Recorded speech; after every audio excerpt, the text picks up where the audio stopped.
Halo, selamat bertemu kembali di materi metodologi penelitian. Kali ini kita akan membahas mengenai jenis penelitian eksperimen, rancang bangun, dan survei. Kita sudah mengenal ada beberapa pendekatan, dan kita mengenal juga ada desain. Nah, kemudian dari desain itu kita rancang penelitian kita menjadi beberapa jenis. Nah, kita akan bahas 3 dari beberapa jenis tersebut. Sebelumnya kita sudah mengenal mengenai desain penelitian untuk kuantitatif, kualitatif maupun mixed method. Dari 2 pendekatan tersebut, maka kita bisa mendesain banyak penelitian. Tadi sudah kita bahas 3 ya. Nah, kemudian dari 3 tersebut, nah kita lihat nih, nanti terkait dengan tahapan penelitiannya, ada tahapan-tahapan penelitian yang tergolong dalam eksperimen, ada tahapan-tahapan penelitian yang tergolong dalam rancang bangun, dan ada tahapan-tahapan penelitian pada survei. Pada akhirnya akan ada banyak sekali teori yang menyebutkan nama baru dari ketiga kelompok ini. Namun tetap dasarnya sama. Kita langsung saja membahas terkait dengan konsep ini. Oke, dari pembahasan ini kita harapkan nanti teman-teman bisa membedakan 3 pendekatan tersebut. Kemudian menyusun desain penelitian yang baik seperti apa, tahapan-tahapannya, dan kemudian membuat contoh dari judul atau metode yang ada.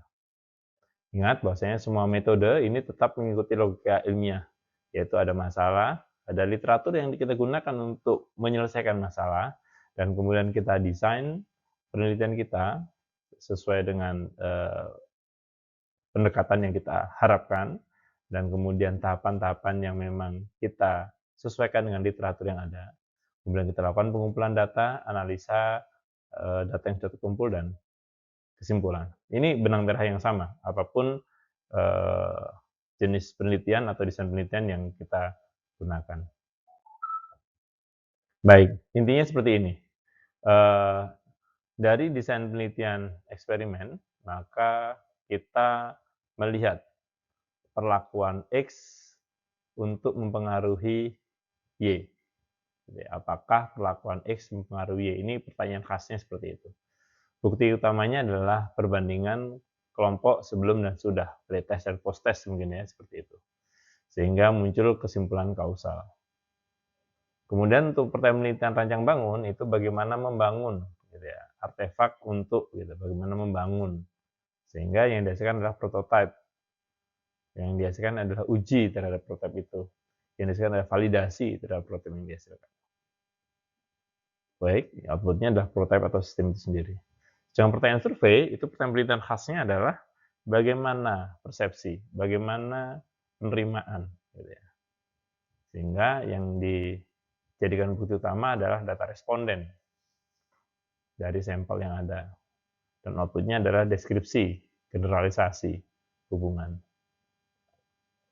Eksperimen ini seperti menguji 2 petak tanaman dengan perlakuan yang berbeda. Rancang bangun seperti merakit, gitu ya, merakit alat untuk merawat tanaman, di sini jembatan, dan survei untuk kemudian memetakan bagaimana hasil atau pendapat dari para petani yang merawat tanaman.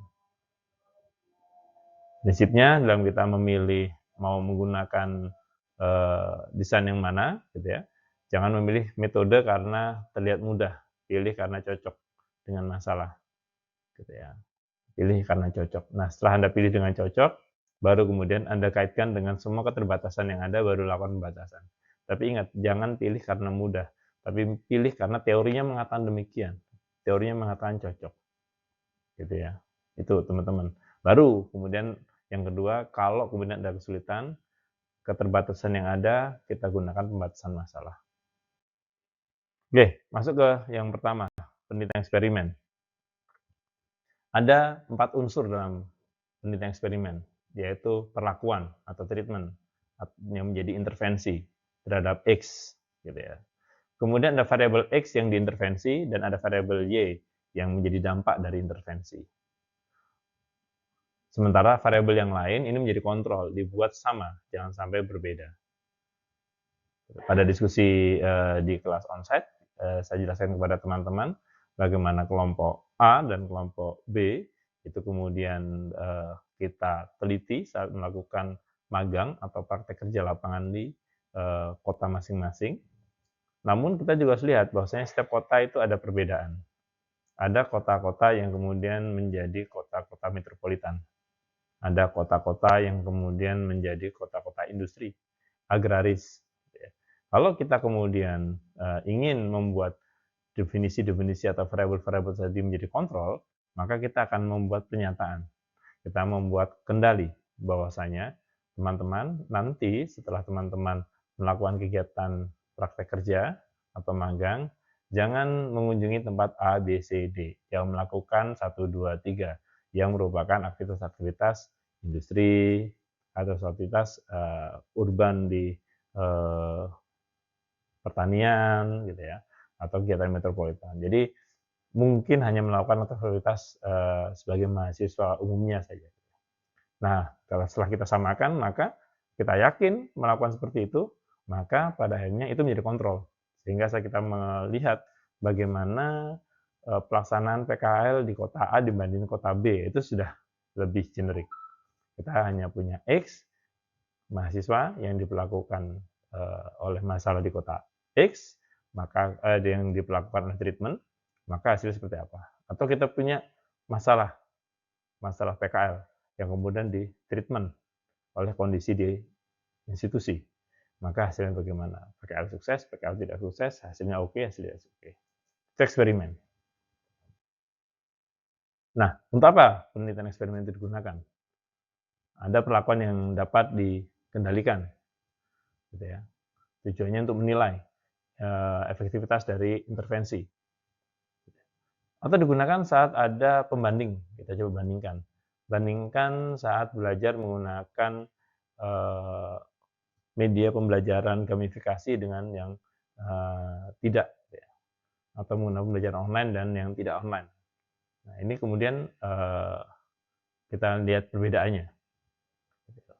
Kita lihat untuk kemudian kita simpulkan, bukan intervensinya yang kita lihat, gitu ya. Perbandingan algoritma A dan algoritma B ini juga bisa menjadi hal yang sama, gitu ya. Saat kita membandingkan algoritma pada pendekatan AI, aplikasi berbasis AI. Ada hipotesa kausal, ini contohnya pengaruh dashboard manajemen terhadap waktu keputusan. Gitu ya. Jadi menguji apakah X menyebabkan perubahan pada Y. Jadi ya, X yang diintervensi tadi ya. Hasil dapat diukur, ini tujuannya. Contoh akurasi, gitu ya. Ini saat kita butuh untuk mengukur hasil. Contoh misalkan kita tadi ya ingin melihat bagaimana keberhasilan dari aplikasi pembelajaran. Ya, kita lihat saja nanti apakah dia lulus gitu ya. Nah, kan terlalu lama. Gitu ya, harus menunggu kelulusan. Akhirnya kita ukur pemahaman sebelum dan sesudah. Gitu. Itu kemudian kita lihat. Atau melakukan perbandingan tadi yang poin 2. Kita bandingkan kelompok yang menggunakan dan tidak menggunakan, kita ukur sebelum dan sesudah. Ini kita kalau butuh pengukuran. Bagaimana kalau kita tidak butuh pengukuran? Ya, maka kita akan bisa menggunakan validasi tadi ya. Misalkan karena kita menggunakan teori gamifikasi yang menurut pendapat dari Profesor XYZ adalah pendekatan atau teori yang paling tepat, maka dapat disimpulkan secara teoritis bahwa hasilnya baik. Ya, itu kan berarti hasil yang tidak dapat diukur gitu ya. Hasil yang kita validasi berdasarkan teori. Tapi kalau kita butuh hasil yang dapat diukur ya tadi kita menggunakan post-test, pre-test, kita bandingkan perbedaan dari pre-test dengan post-test. Nah, desain eksperimen ini contohnya adalah seperti ini. Contoh misalkan subjek atau objeknya. Ini siapa yang mendapat perlakuan, perlakuannya apa, pembandingannya apa, kemudian pengukurannya bagaimana. Ini untuk menjaga, gitu ya, untuk menjaga agar subjek dan objeknya ini jelas. Maka kita perlu pertanyakan siapa yang mau dapat perlakuan atau apa yang mau dapat perlakuan, perlakuannya apa. nanti kalau setelah lakukan kita bandingkan dengan apa? Apa indikator hasilnya? Apa faktor luar yang dapat mempengaruhi? Nah, ini adalah pertanyaan-pertanyaan yang perlu kita jawab dalam diri kita sendiri untuk menjaga kausalitas dari penelitian kita. Nah, dari eksperimen ragamnya ada pre-eksperimental, ada true eksperimental, ada faktorial, ada kuasi eksperimental. Ini ada ciri-cirinya ya, gitu. Contoh misalkan kalau yang pre-eksperimental ini contoh untuk uji awal atau pendahuluan, gitu ya. Tadi ya uji awal satu grup untuk post-test dan pre-test. Wah, berhasil dia. Dicoba di mana? Di kelas A. Ada berapa kelas? Ada 20. Nah, kan baru satu kelas dari 20 kelas. Masih ada 19 kelas yang lain. Bagaimana demografinya? Bagaimana heterogenitasnya? Nah, kalau homogen ya oke lah, gitu. Tapi heterogen ya kita maka perlu mengambil yang 19 yang lain. Terus eksperimental. Ini ya full semuanya gitu ya. A tes, B tes, kemudian eh, apa dicek gitu ya, contoh pengujian antarmuka, makanya ya full faktorial gitu ya. Metode pelatihan, durasi pelatihan contohnya ini tujuannya untuk melihat dari interaksi faktor-faktor yang ada. Nah, kuasi eksperimental ini yang paling sering adalah pembanding tapi randomisasinya terbatas. Misalkan menggunakan apa sampling yang ada kita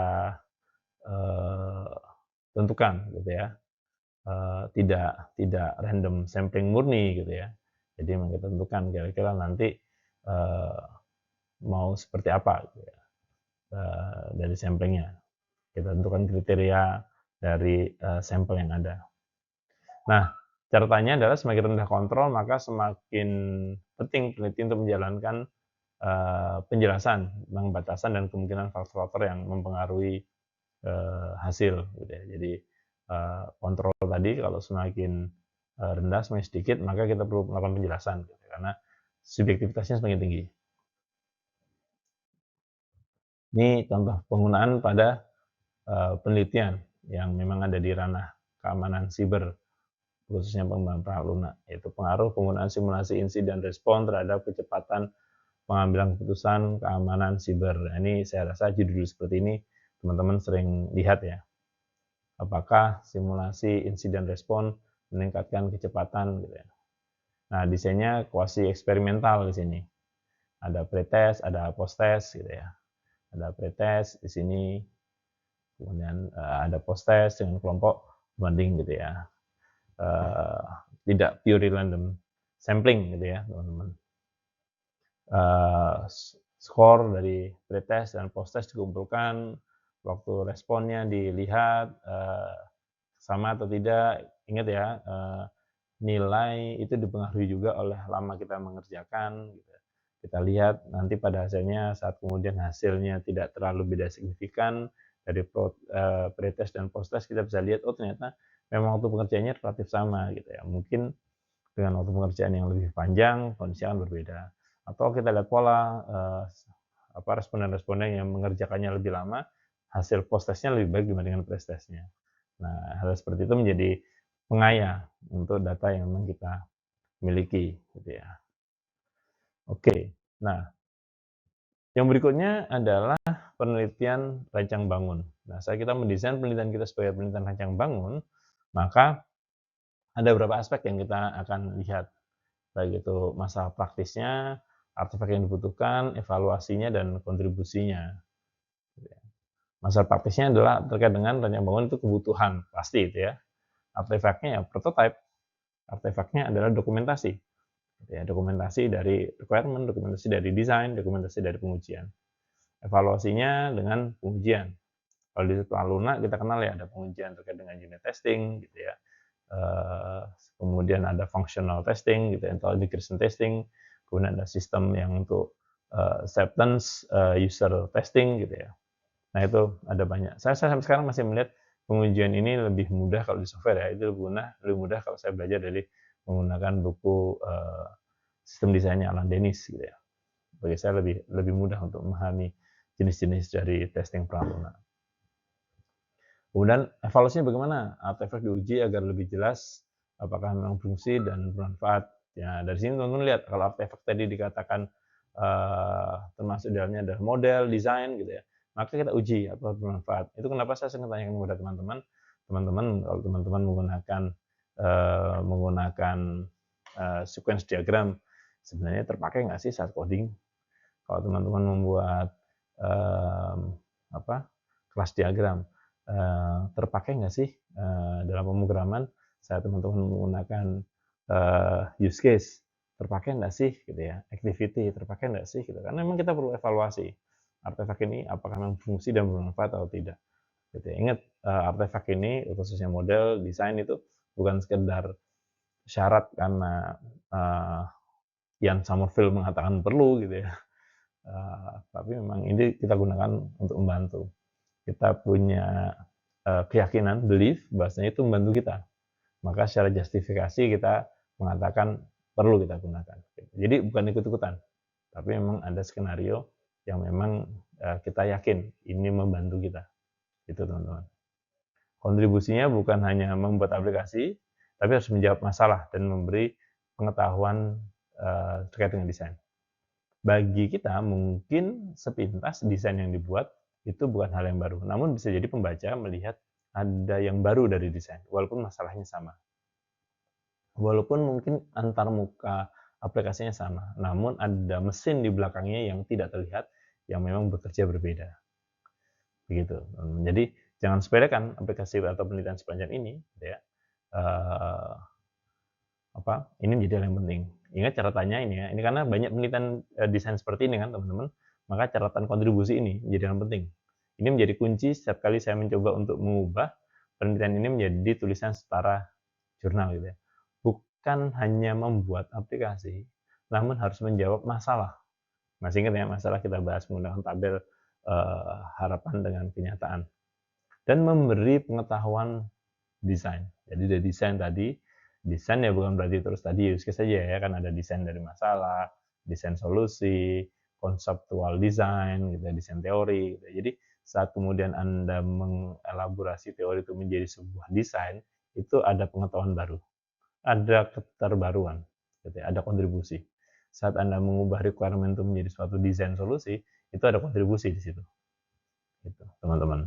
Ya, kalau kita bisa menemukan, nah itu menarik untuk kemudian menjadi kontribusi. Penelitian ini kalau terkait dengan rancang bangun mencakup membangun dan merancang atau merancang dan membangun sistem gitu ya.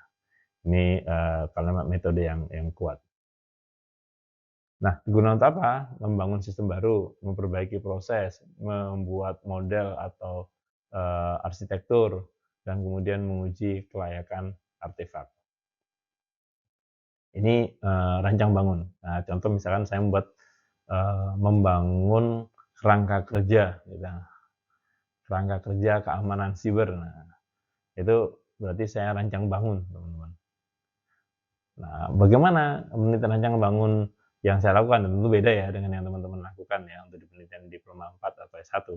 Kalau yang di saya, saat saya melakukan rancang bangun kerangka kerja ya berarti requirement dikumpulkan dari wawancara, studi literatur, observasi, gitu ya, agar kemudian teori, agar kemudian tacit knowledge, dan ada best practice dari observasi itu tercapture semua sehingga lebih holistik datanya, gitu. Nah ini contoh dari penggunaan aplikasi atau desain penelitian rancang bangun. Nah ini tahapan-tahapannya teman-teman, ada identifikasi masalah, analisis kebutuhan, kemudian desain, membangun, pengujian gitu ya. Nah ini seperti ini. Tentu saja dari sini muncul nama-nama baru terkait dengan prototyping gitu ya. Kemudian ada juga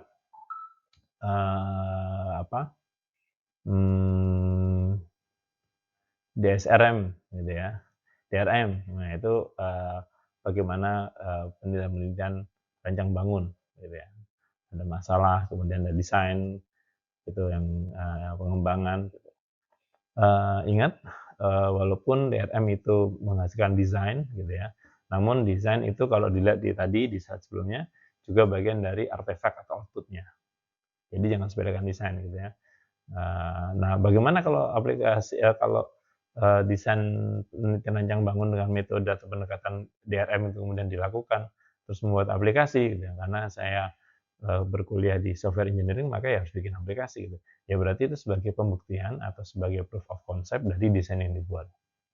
Tapi membuat desainnya harus lebih heavy, kalau sudah berani menggunakan desain science, research ya berarti ya harus lebih heavy masalahnya, tidak sekedar kebutuhan gitu ya.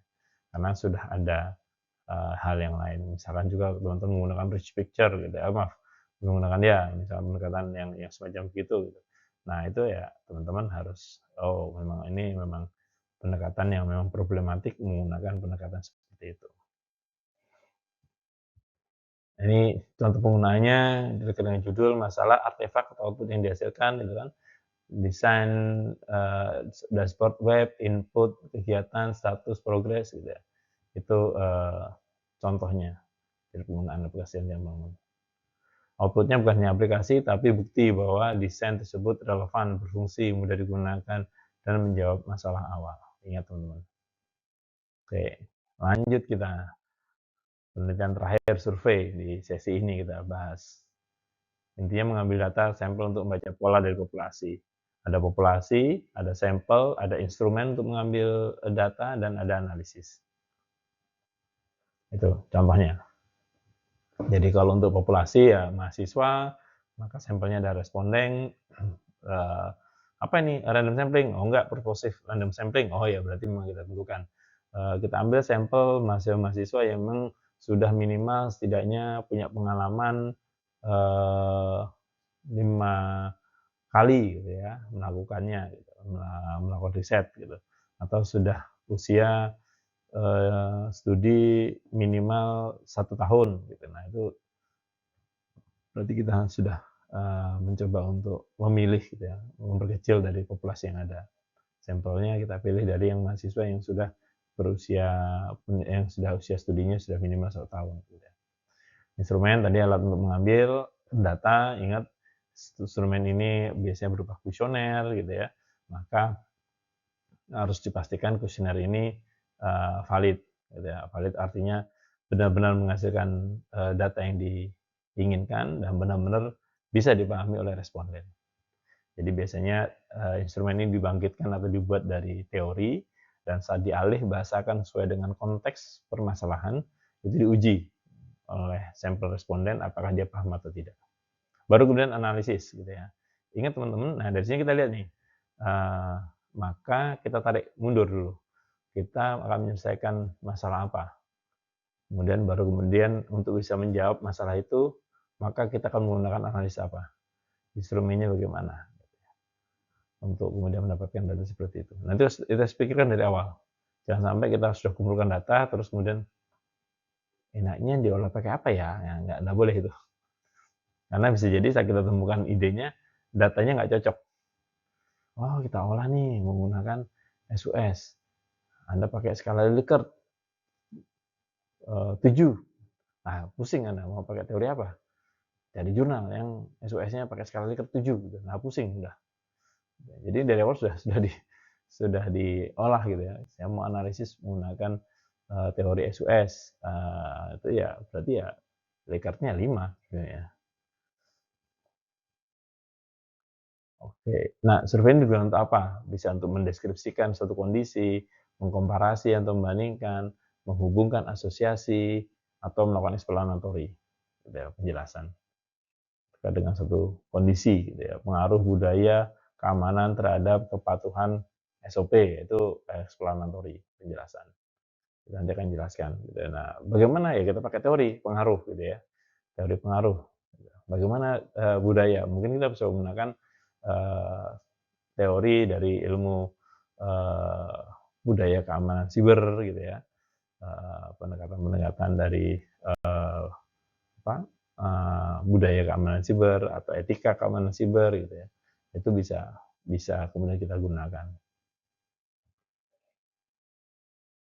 Nah, untuk desain penelitian survei itu secara umum ada 5 tahapan, yaitu kita ada penentuan populasi, kita kemudian penentuan indikator, kemudian kita membangun instrumen kuesioner, kemudian kita menguji dulu instrumennya dan melakukan analisis data.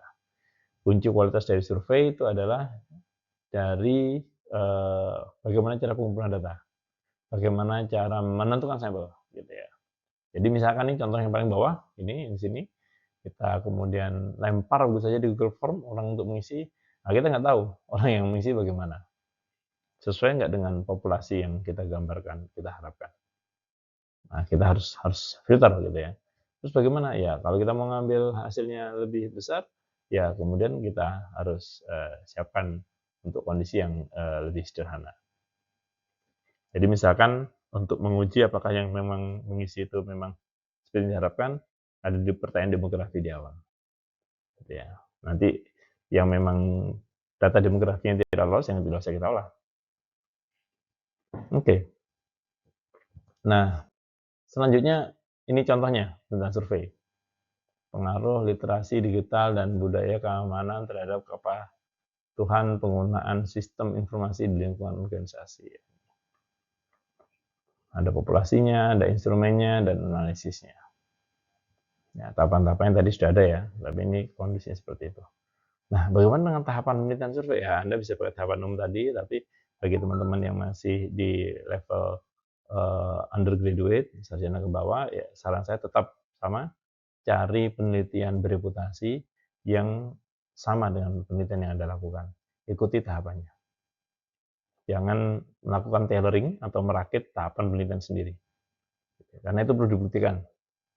Jadi saran saya tetap cari jurnal bereputasi yang permasalahan diangkat itu sama dengan permasalahan Anda. Ikuti tahapan penelitiannya, gunakan hal yang sama, tunjukkan kepatuhan terhadap teori yang Anda gunakan itu, selesai. Nah, ini kita bandingkan eksperimen rancang bangun dan survei. Fokus pertanyaannya tentang pengaruh perlakuan untuk eksperimen, pembangunan solusi untuk rancang bangun, dan melihat pola.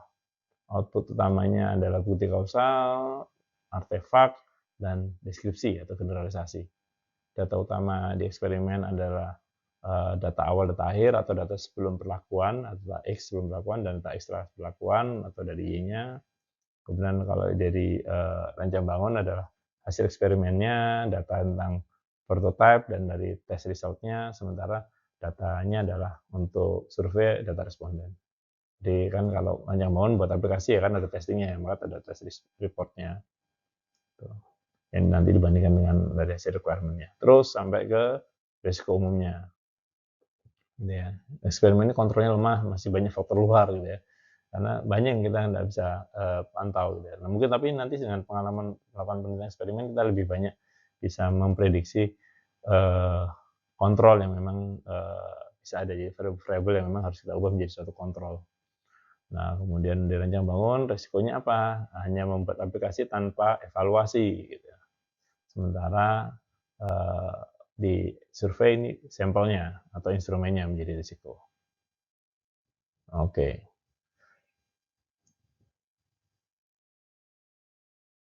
Checklistnya, teman-teman, untuk kemudian nanti teman-teman menyusun metode di proposal Anda untuk tugas akhir yang bisa disebut sebagai tesis adalah apa metode yang langsung menjawab rumusan masalah. Metode apa nih, gitu ya? Langsung pilih. Kemudian untuk bisa menjalankan metode itu, gitu ya, desain alurnya bagaimana, gitu ya. Setelah untuk bisa menggunakan metode itu, desain penelitiannya seperti apa? Untuk bisa menggunakan metode itu, desain penelitiannya seperti apa? Kemudian datanya bagaimana? Untuk bisa mengumpulkan data tersebut, instrumennya bagaimana? Dan kemudian analisis datanya seperti apa? Itu checklist. Nanti saat teman-teman menyusun proposal, ini kan nanti di hasil akhir di mata kuliah ini teman-teman menghasilkan proposal ya, maka perlu di checklist ini. Nanti menjadi bagian dari 5 hal yang saya akan lihat. Oke teman-teman, sebagai penutup, jika ingin mengetahui pengaruh perilaku, gunakan eksperimen. Jika ingin membangun artefak, gunakan rancang bangun. Dan yang terakhir, kalau teman-teman ingin memetakan persepsi atau melihat generalisasi, gunakan survei. Pilih metode berdasarkan bukti yang dibutuhkan oleh penelitian, bukan berdasarkan kebiasaan atau kemudahan, gitu ya. Kemudahan berkali-kali, teman-teman, saya munculkan karena memang kemudahan ini seringkali menjadi dasar pemilihan, padahal seharusnya tidak seperti itu. Oke, ini dari sumber yang saya gunakan, teman-teman. Terima kasih. Kalau ada pertanyaan, silakan langsung bertanya. Terima kasih.